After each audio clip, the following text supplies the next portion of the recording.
Hi, my name is Shai, and I have a special guest for our podcast today, Ms Loy Wee Mee, who is a preschool leader, a mum of 3 youths, and also runs 5 childcare centers. Oh my goodness, she is a super mom. I can't believe how many things you can accomplish in a day, Wee Mee. So welcome to our podcast, Wee Mee. Thank you, Shai. It's lovely to be invited to this, because it's nice that when you hear the voices from the ground, we want to really come and connect with everybody. Excellent. And that's why we need your perspectives today. So maybe we meet as a start, having been a director of 5 schools over the last 24 years, can you tell me a little bit more about your school's approach to learning and how many children have graduated from your school so far? Okay, so over the 24 years, we did a count and it must be more than 1,000 children who have gone to gates, and I still keep in touch with some of them because we track them to see how they're doing. I met up with some of them in Melbourne and, lovely to catch up with everybody. We've got a songwriter in the midst. We have got researchers. We have got different walks of life. So it's really lovely. So the whole approach that we have used through these years is very simple. It's play, discover, create. That's what we believe. That's how children are going to learn. Wow. And the fact that you can see the impact of what you do over the years and see from kindergarten right up to when they become adults, it's actually a living proof of some of the work that you do. Okay, so if that's the case, then I think you're the best person that we should be talking to about preparing children and families for transition to primary school. So I wanted to ask, there's this perception in Singapore today about play. And then you talked just now that one of your approach at your school is play, discover, and create. So I'd like to hear your thoughts in terms of why is it that you incorporate it in your school and how does it help in learning? Okay. You got to go back 24 years, when we first started. So when I came into this, I, of course, with my own child at the center of it all, I started to ask myself, what does my child need? And then I looked around and I started to see how children develop locally and, of course, in the different countries that I've worked in. And I've been very blessed to have been given opportunities to work overseas. For me, it's really important that my child must grow up to be happy, must be growing up with dirt under his nails and, walking through the mud. So that was something that in a vision that I had. And when I started looking around, I then came to this conclusion that why not start something that I believe in? And that was how Preschool by the Park was started way back 24 years ago. So the whole concept about play, discover, create really anchors so strongly on what the children need at this phase, I don't have youths anymore. I have young adults in my children. I've got a 25-year-old and a 22-year-old and an 18-year-old. So as they progress in the different phases, I can see that they need different things. And when they were in a very young age, it was really a deep belief that they need to be out there. They need to be doing things. It's not just about being in the outdoor, but learning shouldn't be so didactic, like sitting and just absorbing. And so with that in mind, I started Preschool by the Park. So play for me is not just about, masak minus play, but it's such a rich experience for the child. From all the years that I've seen, I still marvel at how when that connection is made in the child and the shine in the little toddler, I thought those are beautiful moments for me. And that's why for us, we always, share with parents. I don't think we're in a position to always say that we're educating parents, but we want to share with parents that, hey, well, how should learning look like for this age? And this is just a phase in their entire journey. So that's where we built very heavily on this approach, play, discover, create. With discover, it's we started to think like, what is discover? And so we said, okay, we need to have that similar vocabulary for the team. And we landed on culture of thinking, see, think, wonder. It was so easy. See, think, wonder. Which is something that, we use in a lot of our approaches in schools. So it carries through as well for the children as well. The very last action verb, create, that's my favorite because it's not about just creating work or tangibles, but that relationship, we create relationships, we create memories, and And these days, the children are really big, big voices. They're creating advocacy about the environment, the trees, about what they care for. So that really is how learning should look like for the children. So you have your own. In short, it started off as a bit of an experiment because you're personally motivated to want to give this to your children, and you have the evidence and the documentation over the years, so you can speak about it very confidently that it actually works, and that it's a testament to holding on to this philosophy that play actually enables and sets that foundation right throughout a person's development. Absolutely. Yeah? But Wee Mee, this is something that you were personally motivated. So you were invested in it. But maybe there are parents out there who struggle to understand that, and they may not accept it so readily, this whole idea of learning through play. So how do you then communicate this so that you have that buy-in for the parents to highlight to them that this is so critical? Generally, when parents visit and do the school tour, we share the philosophy. When the children are very young, it's very easy. They believe in play as well. But honestly, as they progress, they get a little bit nervous. They'll be thinking like, hey, my friends are, their children are going through a very different approach or philosophy or the kind of work that they're doing is very different. They do get a bit nervous. And that's when the communication, we've got to show them as well. So I'll give you an example. Let's say my K2s. So the K2s read a book. The book's name is Extra Yarn. And it was really about weaving and yarn. So the boys, not just the girls, the boys too were very interested in it. And they started weaving and, working with the yarn. And that in itself is really engaging. I find them very seated there, pondering, wondering. And the next thing I knew, they went outdoors and they were weaving leaves, they were taking blades and weaving. We've got lots of that to show. So then one parent was just saying, they're doing a lot of that, but where is the writing? And, where is the spelling? So what we did was we invited the parents in.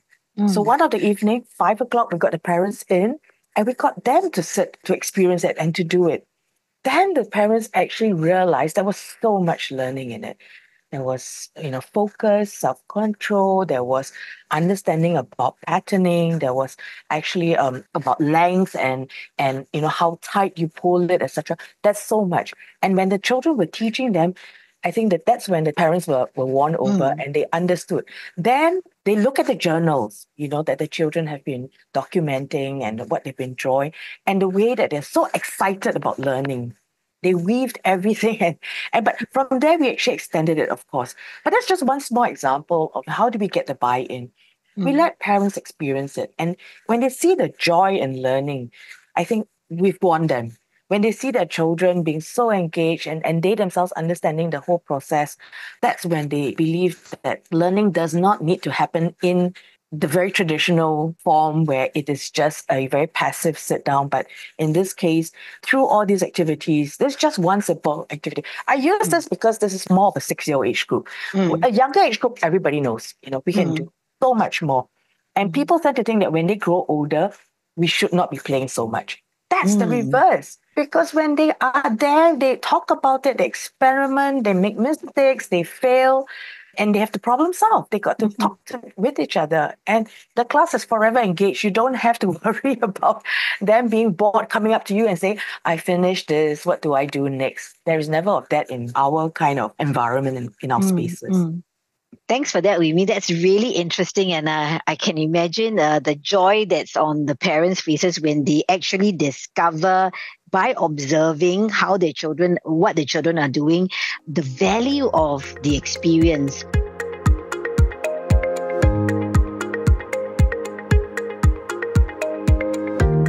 What do you have to say about some parents who have that insecurity, even though, there's maybe they see, okay, yes, this is right. This is the right thing to do. This is something that we should support and advocate. But there's that little tinge of sort of insecurity to say, hey, but maybe can give a little bit of tuition, maybe all play, but maybe still not enough. Maybe I can give that tuition as a way to ensure that children are prepared for that transition to primary school.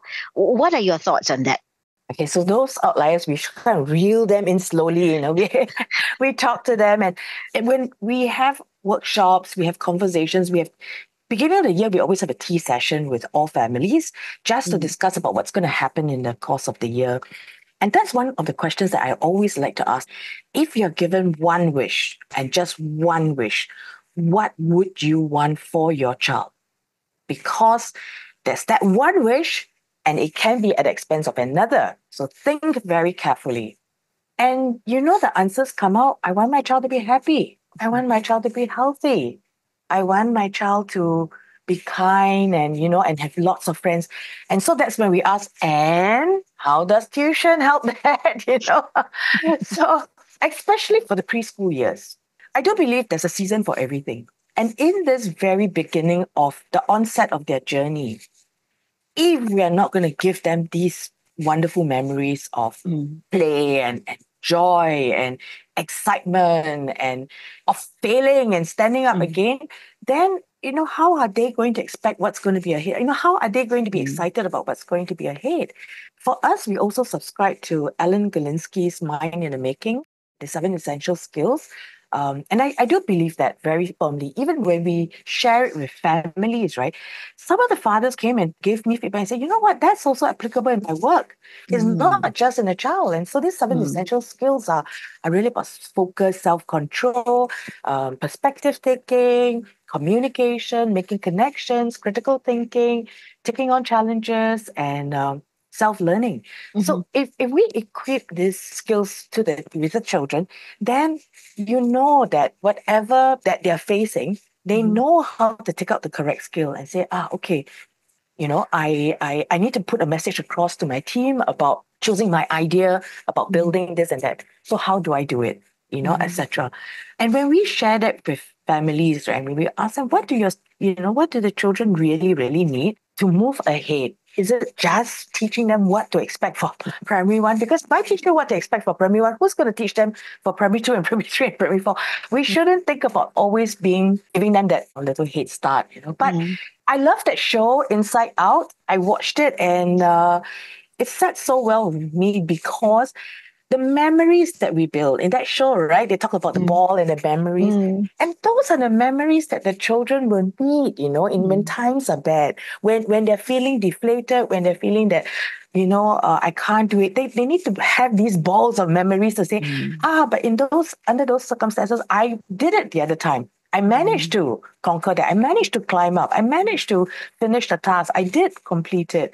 So these are what we can share with the families, and the regular communication and showing them as well, how the children are thriving and coming to school. I think the greatest testament is when children do not want to go home.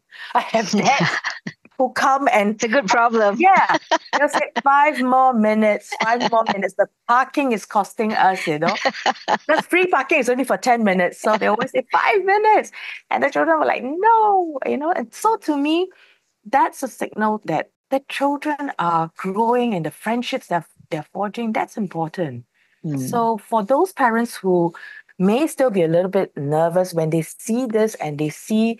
we are not cowboys as well. It's not as if we do not do any of the academic stuff, but it is just done in a way that's age appropriate. The journals, like I talk about, the comparison of today for my 2-3-year-olds, there were a lot of shoes there, and and the children were about to enter in because it was just at an outdoor area, and one of the child started to take up and matched a pair of slippers. And the next thing, everybody was matching and making sure that they got the right pair of slippers. And hey, who is to say that is not learning? That's right. Yeah. That's right. That's a wonderful story that you shared with us, Wee Mee. And I think one of my takeaways from what you said is even parents need to commit to what is it that they actually want. I suppose parents want a lot, but I like the way that you encourage the parents to really focus on what is it that is most important, but also reflect in terms of what then needs to be done. Just now I asked you about tuition. So in a sense, maybe tuition is a little bit academic, but you mentioned just now about skills. So what are your thoughts on enrichment? Because enrichment may not necessarily be tuition, but would that be something that would prepare, or perhaps does it over prepare the children for transition into primary school? What are your thoughts on that? All right. So sharing my own personal journey as a parent, right? I did put my child into a lot of enrichment, call them enrichment. But they were like tennis lessons, swimming lessons, soccer lessons. Right. And they always did it with a whole gang, of friends. So they looked forward to it. My children had lots and lots of friends. At the age of 4, 5, they were doing sleepovers at each other's house. So it was such a nice way to grow up. And those skills were done in a way that it wasn't forced down upon them. It was really I think what for me was important was to learn how to learn and learn how to be in a group. So the games that we signed them up for were always team sports, team activities. And what we actually want them to pick up is also discipline. Like for example, I know Tuesday afternoon, I'm going to have soccer, for example. So I must make sure that my soccer boots and my soccer socks, etc., and my water tumbler is the soccer mom. You were the soccer mom. I was actually, in the end, I was a rugby mom, actually. My boy, I was hoping that he'll become a tennis player, but sadly at P2, he just told me, nope, I'm giving up the racket. I'm going for rugby. You can't plan it for them, Wee Mee. Yeah, and he's been at it till this very age. At 25, he's still playing. So that kind of passion, I think, is important that we support and to help them find. So my daughter was tennis. My youngest also was rugby. And once they find that passion, there is direction as well for them. They know and they put their heart and soul. And that is a lot of character coming out. So with the enrichment, my view is that it is not a no-no, but really what's the intention and how is that being very carefully thought through, that it is not about churning out another Olympic gold medalist, but it's really about letting the child enjoy the learning with a group of friends. So I suppose also the thing is one has to understand the child and understand what motivates the child, what their inclinations are, their strengths and weakness, and play along with that and support that rather than say, okay, yes, I want rugby or I want tennis, but they'll make their own choices. Sadly, yeah, they did. I thought it was going to be another, tennis player. And that's so cute, right? In a white outfit. Okay. Yeah. Thanks for that, Wee Mee.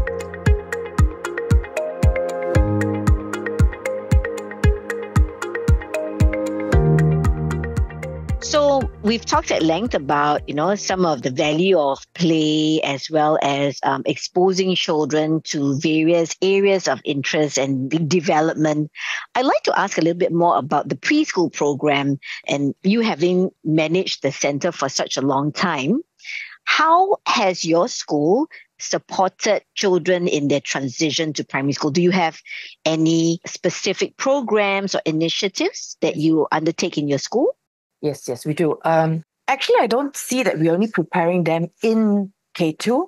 It's a whole process from the very moment they start, for example, for the littlest ones, they learn that this is my water bottle and I take it and I'm responsible for it. And as they progress, skills like problem solving, what happens if I didn't bring my water bottle for the day? I ask for a cup. I cannot just say I don't drink water throughout the day. So these are things that we start from a very young age. But specifically in the K2s, where we want them to go into their next, I always call it the formal schooling years. I don't want to call it I'm not preparing them for just primary one.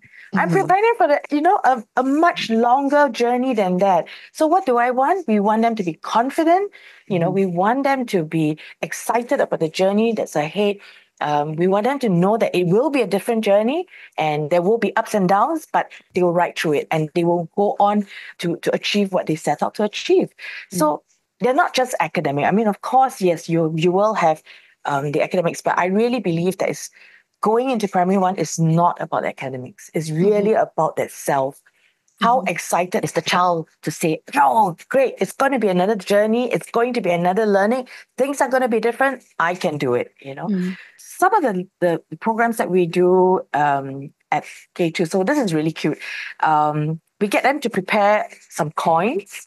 Everybody will bring $2 worth of coins, and then they'll buy their lunch from the auntie. So the auntie decides today it's 120. They got to figure out which is 120. So like role play in that sense, in the with our Okay, all right. So, but what was very funny, I have to share this with you. We do bring them into one of the primary school for a half day of orientation. That's not with the parents, it's with us. It's a wonderful program that we have with the primary school. The P6 boys will take our K2s, tell them, what to expect, what, you sit where, and this is. And unfortunately, they'll show them the bookshop. They'll tell them, hey, guys, this is where you get the rubber, the erasers, pencils. And so what happened was one of the occasion I went with the children, and this boy went up to the canteen and he bought something, and then the canteen vendor said, okay, 150. He took out 150, he gave the boy, and he stood there. And I was wondering why. And he told me he needs to give me back the money because in our usual role play, right, our auntie, the cook, will give back the money. So after that, I told the teachers, okay, guys, that's it. We got to go through with the whole act again. Keep the coins. Don't return it to them. But these are ways that we get them familiarized with the routine and expectations without their parents, right? So this is one way. Other things would be things like getting them to be more aware of time. Because, for us, we have half a day, and our half day, we do have routines as well. But sometimes some of the children, they enjoy their lunch and they can then take their time. So that's why we have to build in a bit of time awareness for them. So these are some of the little skills that we prep them to make sure that when they enter in the next phase, they're not going to be frightened. Actually, the other thing that's important to help them with is emotions. So we talk about emotions, and they're able to express it. They'll say social emotional development. Yeah, they'll tell. We can talk outwardly that we say, okay, I was nervous and I felt, or I was angry, because you need to help them to have these words, such that when they move on to the next phase, right, they know that emotions are real and they're able to express themselves. I think this is a very important skill, because we do not want to deny them. We do not want to say that, don't do that, and nope, stop it. You're not allowed to have that. That's not what these children need. Yeah. I hear you, Wee Mee. So these aspects of building the child's confidence and enabling the child to be independent are very critical, particularly in primary one, where they, in a sense, the first time that they are going into the classrooms on their own, they should have these skills to be able to manage themselves. So what are your thoughts if it's a first-time parent? How would they know that their child is adequately prepared? Well, in my opinion, you cannot define whether a child is going to be adequately prepared because it's not a gauge, it's not a test. But what we want to know is that the child knows how to address the situation. And we want to trust the child that he or she is able to, use his emotions, use his words, he's and able to resolve, because things like perspective taking, teaching them to say, okay, how does the other party feel, or making connections, why is it happening this way and that. So these are things that we work very hard on ensuring that the child that we send, leaving, crossing the foothold of our gates will be that CHILD, the child, the citizen of tomorrow, holistic. That's our learning outcomes actually. CHILD, a citizen of tomorrow, holistic, inquisitive, loves learning, and determined. Right? So these are what we bless and equip the child with.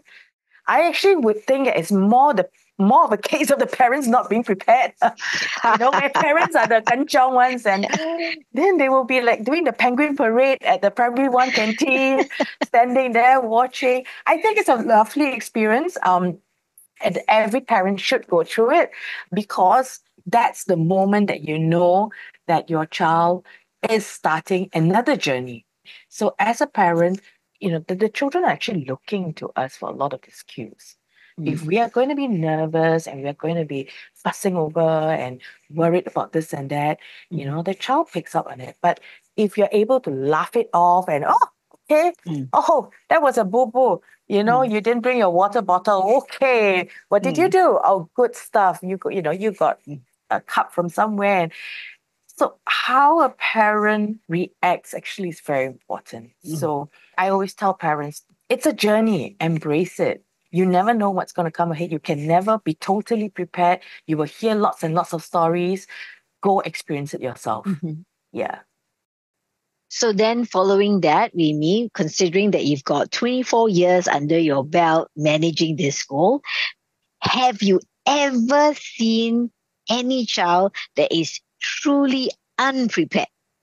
I know of some children who wanted to come back to preschool because they were so comfortable. But they are in the primary school. They want to stay back. Yes, correct. I had a mom one day, I always remember this. She drove the son to the preschool and she said, nah, none of your friends are here. Everybody has moved on. And with that, the boy actually said, okay, all right, then I'm going to go to Don't have a choice. Yeah, I don't have a choice.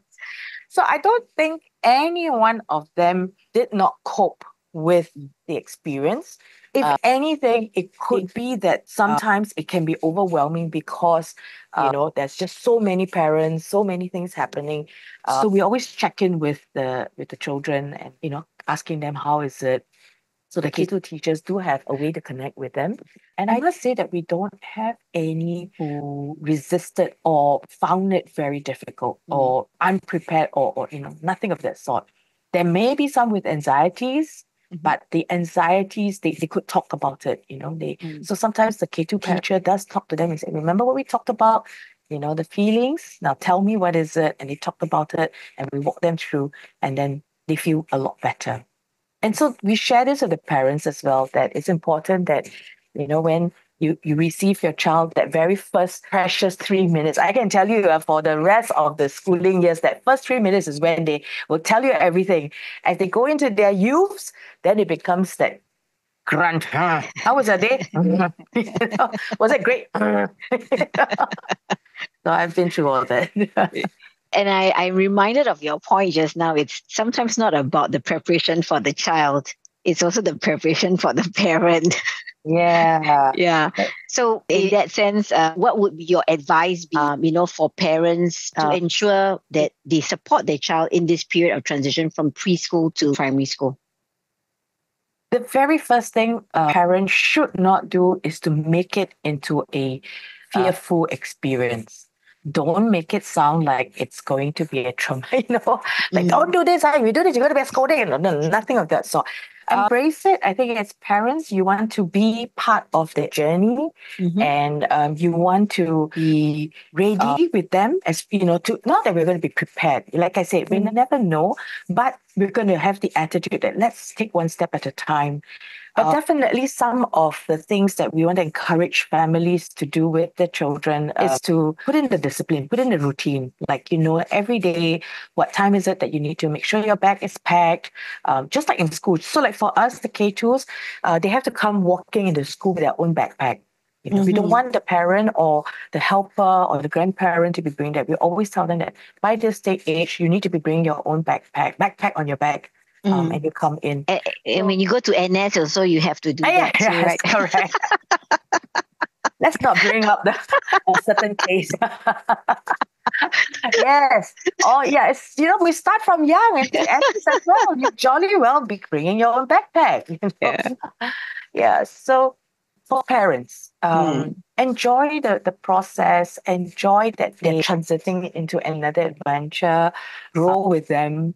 Let's not make it into a terrifying experience. Yeah, I think that's perhaps the best advice that I can give. Great advice, Remy. I think if I can say, it's about framing.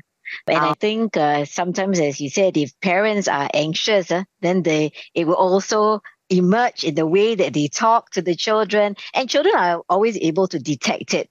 So I think there's a lot of work that a parent has to do in terms of also having a very clear mental idea of what it is that is important, and then framing it in the way that they also support the children in the way, by way of conversation, or in helping the children understand the changes. So I think that's wonderful advice. Yeah. So, Wee Mee, looks like we've been talking for a while. I really enjoyed your quips, your anecdotes, the stories that you've told us. I'm sure it's a great party every day with the children, learning about how they look at things. And I really do hope that some of the wisdom that you've imparted to our listeners today will enable them to support their children in their transition. So really, thank you so much for your sharing. It's my pleasure. Thank you for having me today. And I wish all the parents a happy journey with their children. And it's been a pleasure working with children. And just remember that this is a phase, is a season for them to go and be themselves, be grubby, be dirty, be smelly, and just be themselves. Be a child, yeah? Yes, CHILD, citizen of tomorrow. Okay, that's important. Thank you, Wee Mee. Thank you.